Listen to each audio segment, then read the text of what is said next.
It's my feel-good breakfast show. Welcome back, you beauties. Thank you so much for joining us. We are having a lot of fun this morning, largely due to the influence of the gentleman sat on the couch right now. Deon Volschenk is a folk pop musician, and I think I'm underselling him drastically here. He's just released a heartfelt new single that sounds amazing from the sound checks, titled Stay, a song all about holding on through life's ups and downs. In fact, let's give you a little taste of it right now. And you know we've been through so many things to be where we are today. So when you're struggling to hold on, I need you to be strong, be by your side all the way.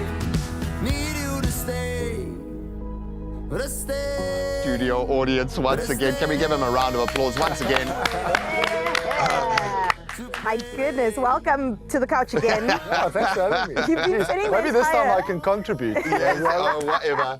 You've been spending the entire morning with us, and we love to see it, from the kitchen and out to the stage. This song in particular, it sounds stunning, but it also kind of feels personal. So tell me a bit more about the lyrical content and the creation of Stay. Yeah, look, for me, everything's about trying to be real, trying to connect, right? About emotions people feel in real life. Yeah. And this one's about, you know, everyone goes through ups and downs, and it's about having people in your life that you can take on that journey with you and are willing to go that journey with you. So this is like a thanks to the people who's been there for me, and obviously trying to remind myself to keep being there for others. The people. Yeah, exactly. Yeah. I think to write, to be creative, you've got to live as well. And you are living in as many different directions as you possibly can. We've obviously had the culinary and the farming influence, and that's very much, I would imagine, in your genes. Yeah. And that was always going to be there. In finance and investment, as I understand it, which is going to be a completely different hymn sheet that you're singing off, and then you're actually singing off a hymn sheet. Now, do you see yourself as being in three different lanes, or are they just different lenses into the same person? No, I think they very much make me who I am. Each of those have a place in terms of just me being me and forming who I am, right? So the finance side's great. It's analytical, keeps my brain going. Right. The It's like Sudoku for grown-ups. Yeah. Exactly. So don't oversell it. And the farming side, like, I really love nature. I love wildlife. So that kind of brings me down to earth. And then the creative side, which is music, right? And being able to translate what goes on inside of you into words and hopefully having it resonate with people. Sure. So when it comes to your influence, I mean, we saw the view from your farm earlier. I imagine you could just sit there and come up with like 50 different songs. But do you rely on that sort of space to influence you when it comes to your creativity? Look, a lot more like from an emotional perspective than it is where I am. I do obviously get inspiration from places and people, but mostly what I feel and what I think others feel. And that's kind of where I go to when I write. Yeah, it's a human connection. Yeah. It strikes me you might have a superpower here in that you're not a crazy creative. You actually are quite a normal human being who happens to also be crazy creative.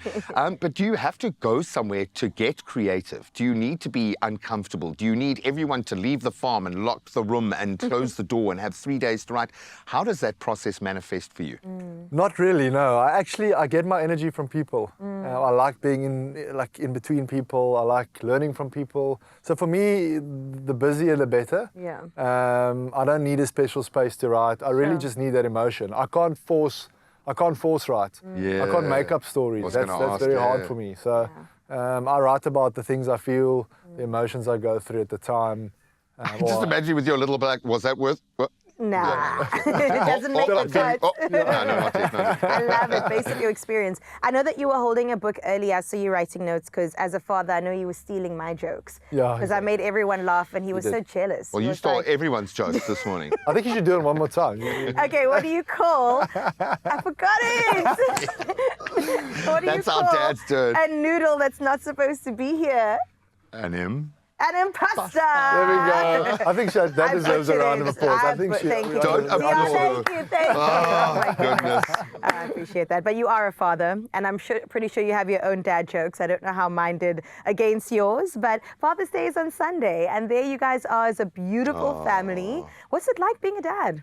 Shame, it's amazing, and you know, so that's my boy. He's almost 2 years old now. Oh my goodness. And we had a little girl last week Friday. Oh, Congratulations. Yeah, so Get out thank of you. town, Yeah, so buddy. we're a Congrats, full man. family now. That's my wife, Jean. Wow. I've got an amazing wife, an amazing son. Shout out, Jean. My extended family is also great. Like everyone, I've got such a nice community of people. But you're a dad of 2 now. I am. It gets real quickly. Yeah, no. But you kind of, I shifted with my second into like a pass or fail grade. Like if they're still alive, you're passing as a doing parent. well. Forget about all Doing the other phenomenal. stuff. Just it's that line. Where are you going, brother? Where are you going to take this, dude? Because hearing the voice that you have, and I am going to focus just on that right now. You What a are voice. phenomenally gifted, and we see this every day. Where do you want to take your music? Look, I think this is a first step for me. I always thought I was just another guy that can play guitar and keep people happy around a campfire. None of us can sing and play, bro. I'm just going to put it out there. No, but there are a lot of people who can, right? Yeah. And I think for me, I've been constantly pushed by the people around me to say, put some more stuff out there, release some things. Your lyrics resonate with people. Your voice is 100%. nice. Your sound is good. And that's what I'm trying to do. So Stay is kind of the first step in doing that. Yeah. I'll definitely write some more. I'll definitely put out some more. Hopefully perform live more, because that's what I really love doing. Right. And yeah, that's probably sums it up. You're going to be changing nappies. Songs Yeah, are going to be exactly. coming to you at 2 a.m. in the I'm not morning. gonna write songs about that emotion. Why not? Be the songwriter for the dads. And Come listen, on. admittedly, I had my first proper dad cry changing a nappy, just feeling so privileged to have poo all over me. I mean, it happens, man. Oh, buddy, you're a unicorn in this space, which is amazing to see someone who's feeding all of those elements that you love and that is driven by passion and purpose. Absolutely. So rock on, Brad. Rock Thanks so much, on. guys. Right. And no, I mean that literally. Go on to stage and rock on, let's my do this. friend. Because we've been hyping up this guy Sure. for so long. Deon is going to stand by. I'm going to make a pinky promise with him that when he Okay. does release the album, he'll be back on this couch to talk us through that journey. But Sure. for now, let's get into Stay by Deon.